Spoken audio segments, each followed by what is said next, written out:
కీలక నిర్ణయాలకు కేబినెట్ ఆమోదం. వేంపల్లిలో ముగిసిన అంబటి పోలీసుల విచారణ. ఇలాంటి టాప్ 10 ఏపీ వార్తలను ఇప్పుడు చూద్దాం.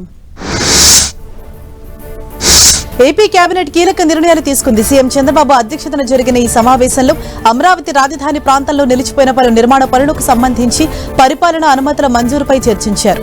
రాజధాని అభివృద్ధిలో భాగంగా వివిధ సంస్థలకు భూ కేటాయింపులు చేసే అంశంపై చర్చించి నిర్ణయం తీసుకున్నారు. గుంటూరు జిల్లా ప్రతిపాడు మండలం వంగిపురం గ్రామంలోని అగస్తేశ్వర దేవాలయ పునః నిర్మాణానికి ఎమ్మెల్యే బూర్ల రామాంజనేయులు శంకుస్థాపన చేశారు.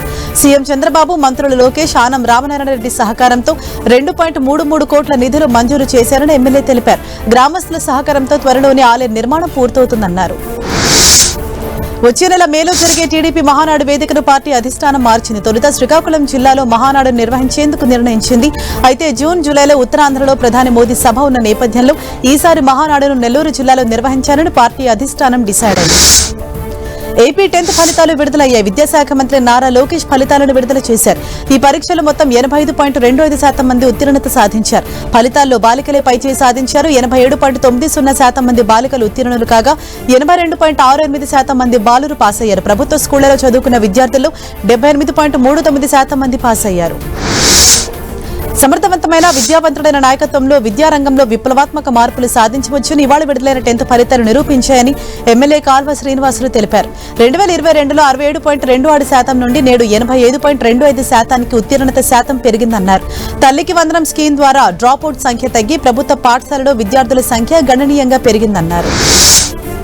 మాజీ మంత్రి అంబటి రాంబాబు విచారణ ముగిసింది. సీఎం చంద్రబాబుపై అనుచిత వ్యాఖ్యలు చేశారన్న ఆరోపణలపై కడప జిల్లా వేంపల్లి పోలీసులు అంబటిని విచారించారు. టీడీపీ వేంపల్లి మండల కన్వీనర్ రామోనిరెడ్డి ఈ ఏడాది ఫిబ్రవరి 1న అంబటిపై ఫిర్యాదు చేశారు. అంబటి రాంబాబుపై సెక్షన్ 352, 353తో పాటు వివిధ సెక్షన్ల కింద కేసులు నమోదయ్యాయి.